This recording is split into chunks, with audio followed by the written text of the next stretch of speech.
Falando nisso, o Wesley está indo para Roma, Hernan, mas ainda pode jogar pelo Flamengo. Ainda foi relacionado para esse jogo aqui, pelas informações que a gente tem, foi relacionado para enfrentar o Bragantino. Está faltando alguma coisa ou está tudo muito encaminhado? Não, a questão já estava muito bem resolvida entre o jogador e a Roma. O Flamengo é que não tem ainda o ajuste com os italianos.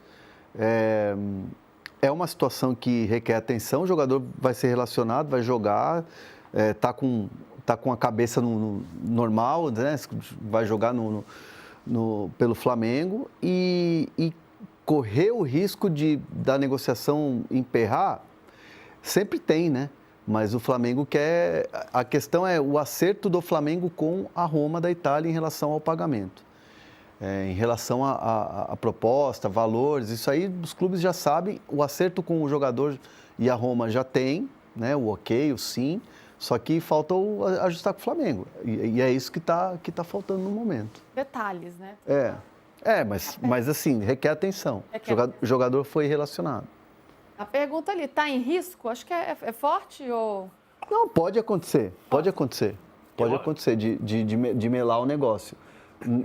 Mas é aguardar. Eu acho que tem um ponto, nessas negociações todas de futebol europeu, a gente não pode perder de vista que o mercado na Europa fica aberto até a última semana de agosto. Hoje é dia 22 de julho. Então você tem um mês para efetivar o negócio. Não pode perder isso de vista. Porque a Roma pode ficar em compasso de espera. O que está pegando para o Flamengo é o entendimento de que o Flamengo perdeu o Ayrton Lucas e perdeu o Alexandre por lesão. Uhum. O Flamengo tinha a hipótese de jogar com o Varela como lateral esquerdo, com o Wesley de lateral direito. No Fla-Flu, jogou o Varela de lateral direito e o Léo Pereira improvisado como lateral esquerdo, porque não tinha nem Ayrton Lucas, nem Alexandre, nem o Vinha, porque o Vinha está voltando, mas tinha jogado um pedaço do jogo treino contra o Bayer Leverkusen. Como é que o Flamengo vai liberar o Wesley se não tem um lateral reserva? O lateral reserva é o Varela, que pode ser necessário do lado esquerdo. Mas isso tem que resolver rápido. Acho que nesse ponto o exemplo é o Palmeiras. Se o Richard Rios quer ir embora e se o Palmeiras entendeu que vai ser 30 milhões e chegou 30 milhões, cara, vai embora. Não joga contra o Atlético, relaxa, vai embora. Até porque, né, claro, bate na madeira para que não aconteça nada, mas sempre tem o risco do jogador se lesionar. Imagina, você perde uma negociação, tanto por parte do atleta quanto por parte do clube, num valor desse milionário, por causa de um jogo, não vale a pena o risco. Eu acho que mais do que isso, Luísa, se você não está afim de ficar aqui, tua cabeça não está mais aqui, então não fica. Só que o Flamengo precisa de um lateral direito. E o lateral direito pode ter que jogar na lateral esquerda, então fica aqui um pouquinho mais. Vai ter um mês para resolver. É lógico, o melhor cenário é resolver hoje à tarde. Mas tem um mês para resolver. Se não resolver agora, porque quem vai jogar amanhã contra o Bragantino? Varela na esquerda e o Wesley na direita, então vai jogar. Se perder, perdeu. Melhor que perder o jogo. Só que tem que resolver a situação e o melhor cenário é negociar o Wesley hoje.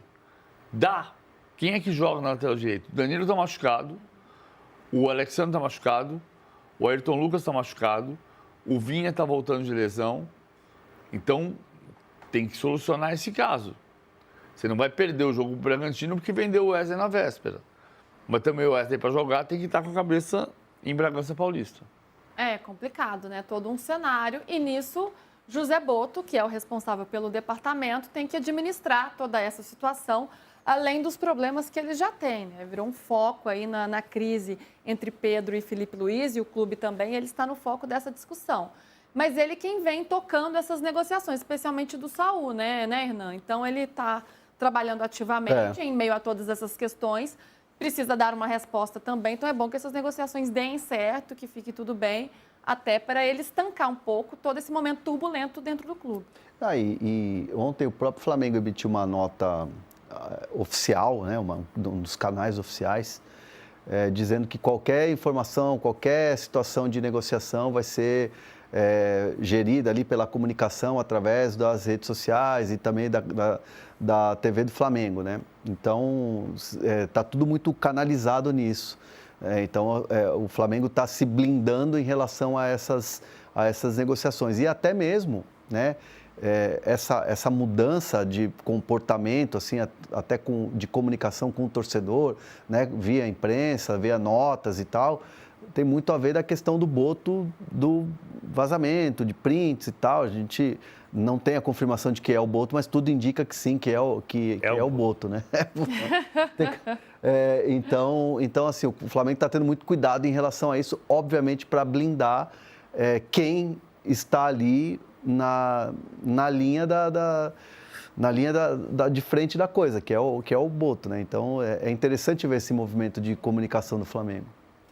PVC, a gente já falou aqui sobre como o Boto tem lidado com essa questão da gestão interna ali, né? Que está com dificuldades, não pediu desculpas, pelo que a gente sabe, né? Pelas informações que acabaram sendo divulgadas.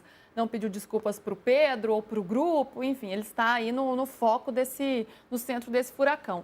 Mas em relação ao trabalho técnico dele como gestor, como executivo, como alguém das contratações, como que você avalia até agora? Se a gente for pensar, né, o Flamengo contratou o Danilo, um jogador já muito consagrado, o Juninho, que era um desconhecido, o Jorginho, que era um atleta badalado aí no mercado. Dá para a gente fazer uma análise até agora do Boto como esse cara que responsável pelas contratações?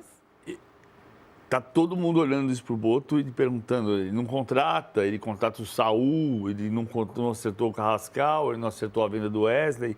Agora eu vou fazer... de algumas, como o irlandês, o Johnston. Foi forçado a desistir do Johnston, que talvez não fosse a melhor contratação. E não dá para avalizar o Boto como contratador, mas eu vou fazer uma outra pergunta, devolver com uma pergunta. Qual o melhor elenco do Brasil? Tem uma discussão, né? Se é do Palmeiras, se é do Flamengo. Na minha visão é do Palmeiras. Botafogo. Ou do Botafogo. Você acha do Botafogo?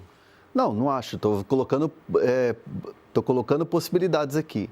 Eu acho que o melhor elenco do Brasil ainda é do Flamengo.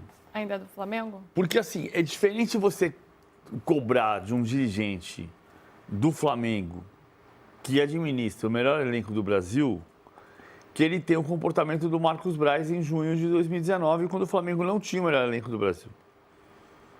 E aí ele foi para o mercado e contratou Rafinha, Felipe Luiz, Pablo Mari e Gerson. E transformou o Flamengo no time que virou. Já tinha contratado um pouco em janeiro. O Abel foi primeiro colocado da fase de grupos da Libertadores, foi campeão carioca, mas saiu execrado do Flamengo.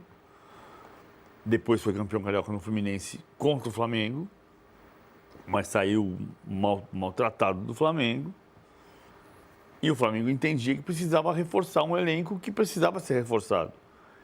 Em junho de 2019, assim como o Botafogo em junho de 2024, contrataram 4 jogadores e mudaram o patamar do time e ganharam a Libertadores. Das últimas 6 Libertadores, 2 foram conquistadas por times que se reforçaram na janela do meio do ano. As outras 4, não. Os elencos estavam prontos. O Flamengo não me parece um elenco que precise dessa quantidade de energia no mercado para ser campeão da Libertadores e do Brasileiro. Perdeu o Gerson, pode perder o Wesley, está trazendo o Carrascal, está trazendo o Saul. Mas continua sendo um time que tem decisões possíveis com Plata, com Bruno Henrique, com Michael, com Everton Cebolinha. Tem jogadores desses que eu citei que já estão perdendo prestígio com torcida. Mas que são jogadores contratados na gestão anterior com peso de ouro. E se não são peso de ouro, então teve uma avaliação errada antes, não agora.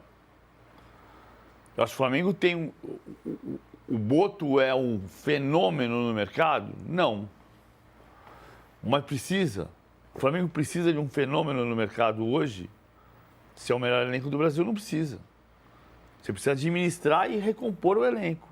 E acho que ele está fazendo. O pecado dele é não ter solucionado a crise Pedro rapidamente. Que aí diz sobre outra valência, né? Outra característica, não sobre ser um contratador, como você colocou.